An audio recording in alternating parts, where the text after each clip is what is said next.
జగన్ అనే నేను మరో 73 రోజుల్లో కౌంట్ డౌన్ క్లాక్ బోర్డుల ఆవిష్కరణ, లాంఛనంగా పార్టీ కార్యాలయాల్లో ఏర్పాటు, వైసీపీ సరికొత్త ప్రచారానికి సిద్ధం. మరోవైపు అధికార పార్టీకి దీటుగా టీడీపీ భారీ సభలకు సన్నాహకాలు, రాష్ట్రంలో వేడెక్కుతున్న రాజకీయ వాతావరణం. జగన్ ముందు 3 మేనిఫెస్టోలు, వైఎస్ఆర్ కాంగ్రెస్, ఐప్యాక్, సామాజిక ఆర్థిక నిపుణులు బృందం కసరత్తు, 3 రకాల మేనిఫెస్టోలు ముఖ్యమంత్రికి సమర్పణ. ఇది ఒక వార్తగా. జగన్ అనే నేను అనే ఒక బోర్డుతోని ఇట్లా డిజిటల్ బోర్డుని వాళ్ళు వైకాపా ఒక క్లాక్ బోర్డుని ఏర్పాటు చేస్తారట, ఆవిష్కరించారు. అంటే ఇంకొక 73 రోజుల్లో మళ్ళొకసారి ప్రమాణ స్వీకారం చేస్తా జగన్ అనే నేను అనే వర్డ్స్తోనే. దానికి time bound count down start అయింది అని చెప్పి ఒక క్లాక్ బోర్డుని ఏర్పాటు చేసిన దానికి సంబంధించి లాంఛనంగా పార్టీ కార్యాలయంలో ఏర్పాటు చేశారట. వైసీపీ సరికొత్త ప్రచారానికి సిద్ధం అంటూ ఒక వార్తని ఆంధ్రప్రభ వేసింది. 36,000 మందికి ఇళ్ల స్థలాలపై పూర్తి హక్కులు, జలవిహార్గా కృష్ణా తీరం 500 కోట్లతో కరకట్టగూడ, వరదలకు అడ్డుకట్ట, బెజవాడ అభివృద్ధికి ప్రత్యేక ప్రణాళిక. 36,000 మందికి ఇళ్ల స్థలాలపై పూర్తి హక్కులట. విజయవాడలో 36,000 మందికి ఇళ్ల పట్టాలు ఇచ్చి, ఆ ఇళ్ల పట్టాలపైన పూర్తి హక్కులు, డీ పట్టాలు కాకుండా కంపల్సరీ వాళ్ళు అమ్ముకోవడానికి, రిజిస్ట్రేషన్ చేసుకోవడానికి, లోన్ తెచ్చుకోవడానికి అన్నిటికీ అవకాశం ఉండే విధంగా 36,000 మందికి ఇళ్ల పట్టాలు ఇచ్చిన దానికి సంబంధించిన ఫోటోని జగన్మోహన్ రెడ్డి గారు పంపిణీ చేసినట్టు ఒక వార్తను వేశారు. ఇది ఒక వార్త. నెక్స్ట్, టీడీపీ రెండో జాబితా రెడీ అట. రేపు 20 నుంచి 25 మంది అభ్యర్థుల ప్రకటన, 8 లోక్సభ స్థానాలు ఖరారు. జనసేనతో కలిసి ఉమ్మడి జాబితా ప్రకటనకు సన్నాహాలు, 8 అసెంబ్లీ స్థానాలు ప్రకటించే విషయంలో పవన్ కళ్యాణ్. అభ్యర్థుల ఎంపికపై కసరత్తు చేస్తున్న చంద్రబాబు.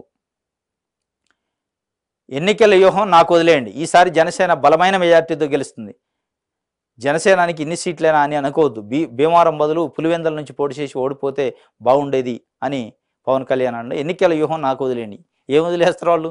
పార్టీ కార్యకర్తలు ఆందోళన చెందుతున్నారు. 24 సీట్లు అంటే ఆ రోజే నిరుత్సాహం ఉండే, ఇంకా 21కు తీసిపోతే 21ని యాడికి తీసిపోతావు అని వాళ్ళు అయోమయాలు ఉంటే నీకు వదిలేయాలని మీరు చెప్తుంటారు.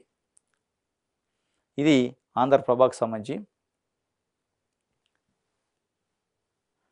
సాక్షి పేపర్ చూద్దాం. మన తీరం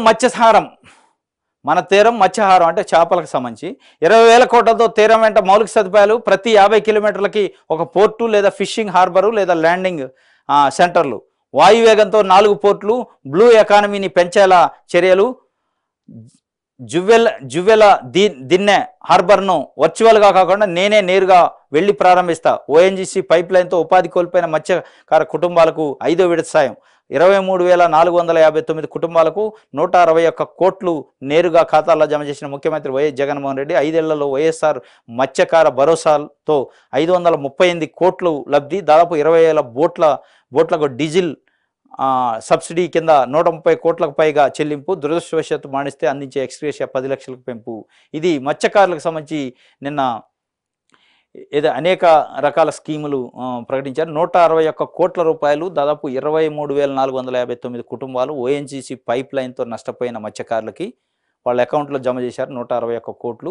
అదేవిధంగా వాళ్ళకి వైఎస్ఆర్ మత్స్యకార భరోసాతో 538 కోట్లు ఈ 4 సంవత్సరాల్లో జమ చేశారట.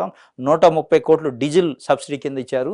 అదే మత్స్యకారులు దురదృష్టవశాత్తు చనిపోతే 10 లక్షలకి వాళ్ళ బీమాను కూడా పెంచారు. దీనికి సంబంధించి మత్స్యకారులపైన వరాలు జల్లు కురిపించినట్టు ఒక వార్తని ఇచ్చారు. 20,000 కోట్లతో తీరం వెంట మౌలిక సదుపాయాలు కూడా కల్పిస్తామని చెప్పిండు. ప్రతి 50 కిలోమీటర్లకు ఒక పోర్టు లేదా షిప్పింగ్ హార్బరు లేదా ల్యాండింగ్ సెంటర్లు కూడా ఉంటాయని చెప్పి ఒక వార్తని జగన్మోహన్ రెడ్డి గారు చెప్పారు.